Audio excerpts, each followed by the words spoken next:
Mains के topic में GI tag एक इम्पॉर्टेंट सेक्शन हो जाता है, खास करके बीपीएससी में।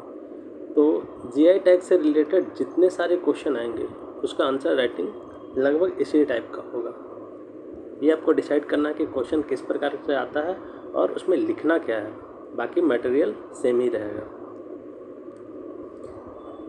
जीआई टैग है क्या, जीआई टैग किसे कहते हैं और जीआई टैग क्या है? भौगोलिक संकेतक यानी कि जीआई टैग एक ऐसा नाम या चिन्ह है जिसका उपयोग उन विशेष उत्पादों पर किया जाता है जो किसी विशिष्ट भौगोलिक स्थान या मूल से संबंधित होते हैं। भौगोलिक संकेतकों को पेरिस कन्वेंशन के अनुच्छेद 1 एवं 10 के तहत बौद्धिक संपदा अधिकारों (IPR) के एक भाग के रूप में मान्यता दी गई है और इन्हें बौद्धिक संपदा अधिकारों के व्यापार संबंधी पहलुओं यानी कि जो ट्रिप्स है, ट्रिप्स समझौते के अनुच्छेद 22 से 24 के तहत भी मान्यता प्राप्त है। ये बहुत ही इम्पॉर्टेंट सेक्शन आपको इंट्रोडक्शन में लिखना होगा कि भौगोलिक संकेतक जो है एक ऐसा नाम या चिन्ह है जिसका उपयोग उन विशेष उत्पादों पर किया जाता है जो कि किसी विशिष्ट भौगोलिक स्थान या मूल से संबंधित होते हैं। भौगोलिक संकेतकों को पेरिस कन्वेंशन के अनुच्छेद 1 सब क्लॉज 2 एवं 10 के तहत बौद्धिक संपदा अधिकारों के एक भाग के रूप में मान्यता दी गई है और इन्हें बौद्धिक संपदा अधिकारों के व्यापार संबंधी पहलुओं जो ट्रिप्स समझौता हुआ था उसके अनुच्छेद 22 से 24 के तहत भी मान्यता प्राप्त है।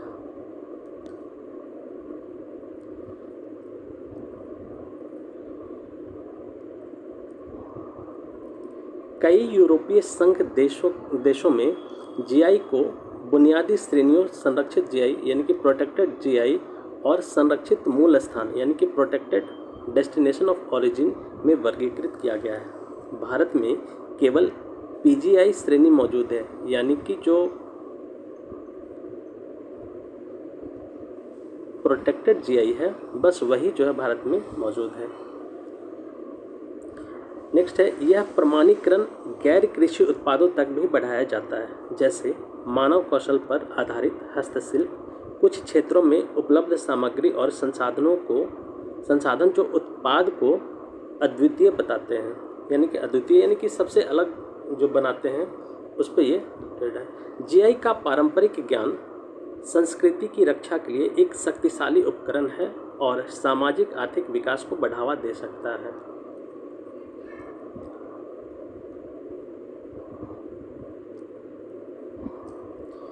विधिक ढांचा तथा दायित्व, यह बौद्धिक संपदा अधिकार के व्यापार संबंधी पहलुओं पर विश्व व्यापार संगठन WTO समझौते द्वारा विनियमित एवं निर्देशित है। जीआई टैग जो है WTO द्वारा ये विनियमित और निर्देशित किए जाते हैं। वस्तुओं का भौगोलिक सूचक यानी कि पंजीकरण और संरक्षण अधिनियम 1999 भारत में वस्तुओं से संबंधित भौगोलिक संकेतकों के पंजीकरण तथा बेहतर संरक्षण प्रदान करने का एक प्रयास करता है। इसके अतिरिक्त बौद्धिक संपदा के अभिन्न घटकों के रूप में औद्योगिक संपत्ति और भौगोलिक संकेतकों की सुरक्षा के महत्व को पेरिस कन्वेंशन के अनुच्छेद 1 सब क्लॉज 2 एवं अनुच्छेद 1 सब क्लॉज 2 एवं 10 में स्वीकार किया गया। इसके साथ ही संरक्षण पर अधिक बल भी दिया गया है। जीआई टैग पंजीकरण की स्थिति क्या है उसको देख लेते हैं। अन्य देशों की तुलना में भारत जीआई पंजीकरण के मामले में पीछे है। जीआई रजिस्ट्री के अनुसार दिसंबर 2023 तक बौद्धिक संपदा भारत को केवल 1167 आवेदन प्राप्त हुए, जिनमें से केवल 547 उत्पाद पंजीकृत किए गए हैं, यानी कि बहुत ही स्लो भारत में है। विश्व बौद्धिक संपदा संगठन के 2020 के आंकड़ों के अनुसार 15,566 पंजीकृत उत्पादों के साथ जर्मनी जीआई पंजीकरण में सबसे आगे है। जर्मनी जो है जीआई रजिस्ट्रेशन में सबसे आगे है। इसके बाद चीन का जो है 7,247 का स्थान आता है, मतलब इसके बाद चीन का, जर्मनी के बाद चीन का आता है, तो टोटल जो है 7,247 वहाँ पे रजिस्टर्ड है। वैश्विक स्तर पर पंजीकृत जीआई में वाइन और स्प्रिट का हिस्सा 51.8% है। इसके बाद कृषि उत्पाद एवं खाद्य पदार्थ 29.9 आते हैं। भारत में हस्तशिल्प लगभग 45% और कृषि लगभग 30% में अधिकांश जीआई उत्पाद शामिल हैं। भारत में जो है हस्तशिल्प से रिलेटेड जो जीआई प्रोडक्ट हैं वो लगभग 45% है और कृषि से रिलेटेड 30% है।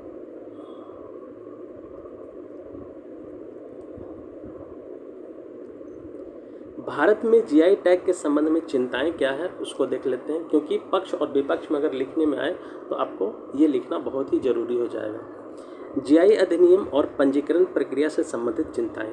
2 दशक पहले बनाए गए जीआई अधिनियम 1999 में वर्तमान चुनौतियों से निपटने के लिए समय पर संशोधन करने की आवश्यकता है। सरल अनुपालन के लिए पंजीकरण फॉर्म और आवेदन प्रसंस्करण समय को सरल बनाने की आवश्यकता है। वर्तमान में यानी कि भारत में वर्तमान में आवेदन स्वीकृति अनुपात केवल लगभग 46% है।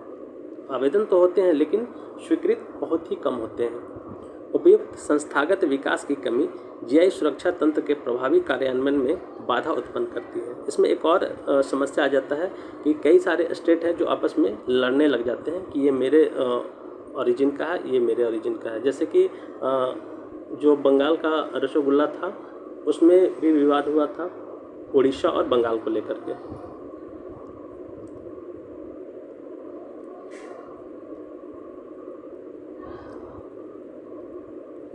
मार्गदर्शन और समर्थन की कमी के कारण उत्पादक अक्सर जीआई पंजीकरण के बाद संघर्ष करते हैं। बहुत ही मुश्किल दौर से गुजरना पड़ जाता है लोगों को। उत्पादकों की परिभाषा में अस्पष्टता। जीआई अधिनियम 1999 में उत्पादकों को परिभाषित करने में अस्पष्टता की कमी के कारण मध्यस्थों की भागीदारी होती है। मध्यस्थों को जीआई से लाभ होता है जिससे वास्तविक उत्पादकों का अपेक्षित लाभ कम हो जाता है।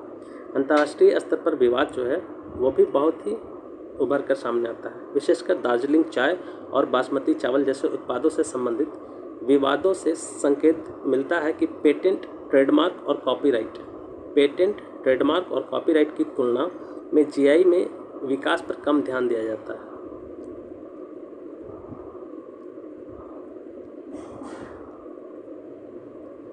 इसमें शैक्षणिक सीमा भी आता है। जीआई पर सीमित अकादमिक फोकस भारत से केवल 7 प्रकाशनों से स्पष्ट है। प्रकाशनों में हालिया उद्भव 2021 में जारी 35 लेख शिक्षाविदों के बीच बढ़ती रुचि का संकेत देते हैं। इटली, स्पेन और फ्रांस जैसे यूरोपीय देश जीआई से संबंधित अकादमिक प्रकाशनों में अग्रगणी हैं। जीआई आधारित उत्पादों की क्षमता की पहचान करने के लिए क्या किया जा सकता है? जीआई आधारित उत्पादों की क्षमता की पहचान करने के लिए क्या किया जा सकता है, यानी कि सरकार द्वारा क्या पहल किए जा सकते हैं उसके बारे में देख लेते हैं।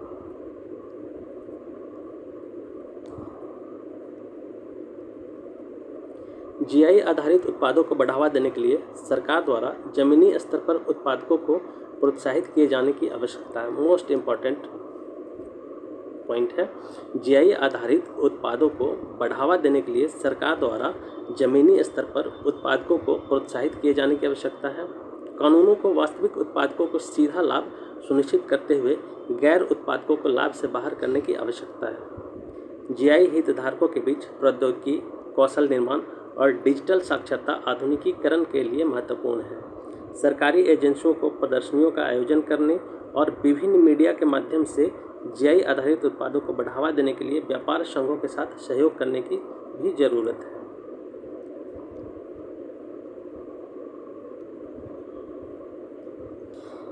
विदेशी बाजार में विकास को प्रोत्साहित करने के लिए भारतीय दूतावासों को जीआई आधारित उत्पादों को सक्रिय रूप से बढ़ावा देना चाहिए।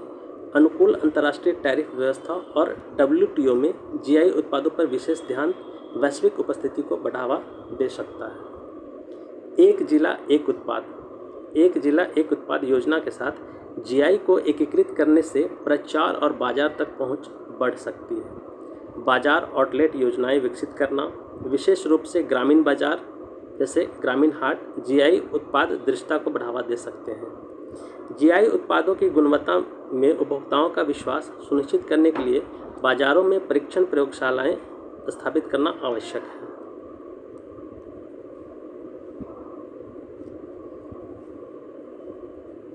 स्टार्टअप को जीआई के साथ संरेखित करना और उनके प्रदर्शन को सतत विकास लक्ष्यों के साथ जोड़ना सामाजिक विकास में योगदान दे सकता है। ये तो आपका एक ओवरव्यू हो गया कि किस प्रकार से जीआई को बढ़ावा दिया जा सकता है और क्या क्या कमियां हैं। अब जो है, अगर बीपीएससी क्वेश्चन पूछती है मेंस में, तो खास करके उसको बिहार से रिलेटेड आपको लिखना पड़ेगा। बिहार में अब तक कई उत्पादों को जीआई टैग मिल चुका है। नीचे कुछ प्रमुख उत्पादों की सूची दी गई है जो बिहार से संबंधित है। देखते हैं क्या क्या है, किस किस को सम्मान ये मिल चुका है। पहला जो है मिथिला मखाना। मिथिला मखाना अभी बहुत चर्चा में है क्योंकि प्रधानमंत्री ने इसको बढ़ावा देने की बात की है। मिथिला मखाना यानी कि मिथिला क्षेत्र में उगाया जाने वाला मखाना जो अपने पोषण, मूल्य और स्वाद के लिए प्रसिद्ध है। उसके बाद है शाही लीची। मुजफ्फरपुर और आसपास के क्षेत्रों की मशहूर लीची जो है अपने रसीलेपन और मिठास के लिए जानी जाती है। उसके बाद है मगही पान। मगध क्षेत्र का पान जो अपने स्वाद और औषधीय गुणों के लिए प्रसिद्ध है। ये खास करके आपको मगही पान जो है नालंदा वाले क्षेत्र में ज़्यादातर मिलते हैं। इसके बाद है कतरनी चावल। भागलपुर क्षेत्र का यह चावल अपनी खुशबू और स्वाद के लिए जाना जाता है। इसके बाद है भागलपुरी जर्दालू आम। भागलपुर का यह आम अपनी मिठास और सुगंध के लिए मशहूर है। इसके बाद है सिलाव खाजा। नालंदा जिले का यह मिठाई अपने कुरकुरेपन और स्वाद के लिए लोकप्रिय है। नेक्स्ट है मधुबनी पेंटिंग। मिथिला क्षेत्र की पारंपरिक कला जो अपनी जटिल डिजाइनों के लिए विश्व प्रसिद्ध है। और भी कई सारे उत्पाद है जिसको जीआई टैग बिहार में मिल चुका है। भागलपुरी सिल्क। भागलपुर की साड़ियाँ जो अपनी बुनाई और गुणवत्ता के लिए जानी जाती है। सुजनी कढ़ाई। बिहार की पारंपरिक कढ़ाई कला जो हस्तशिल्प में विशेष स्थान रखती है। इसके बाद एक और है अप्लिक वर्क। बिहार की एक और हस्तकला जो कपड़ों और सजावटी काम के लिए प्रसिद्ध है। जिस प्रकार से सुजनी कढ़ाई है उसी प्रकार से जो है अप्लिक वर्क है, उसको भी जीआई टैग मिल चुका है। इसके बाद है मरचा चावल। मरचा चावल इसको भी मिल चुका है। मरचा धान या मरचा चावल। पश्चिम चंपारण का यह चावल अपनी अनूठी सुगंध और स्वाद के लिए जाना जाता है। इसे भी बिहार में जीआई टैग मिल चुका है। इसके अलावा बिहार के कुछ अन्य उत्पाद जैसे गया के तिलकुट, हाजीपुर का चिनिया केला, नालंदा की 52 बोटी साड़ी, इसके बाद भोजपुर का खुरमा, सीतामढ़ी की बालूशाही भी जीआई टैग देने की प्रक्रिया चल रही है और लगता है कि कुछ को मिल गया है। जीआई टैग मिलने से इन उत्पादों को राष्ट्रीय और अंतर्राष्ट्रीय स्तर पर पहचान मिलती है। खास करके 52 बोटी साड़ी को जीआई टैग मिल चुका है, जिससे स्थानीय किसानों, कारीगरों और उत्पादकों को आर्थिक लाभ होता है। यह बिहार की सांस्कृतिक और प्राकृतिक विरासत को भी संरक्षित करने में मदद करता है। ये आप इसको निष्कर्ष के तौर पे लिख सकते हैं और क्वेश्चन को अच्छे से बाइंडिंग करना पड़ेगा थोड़ा सा।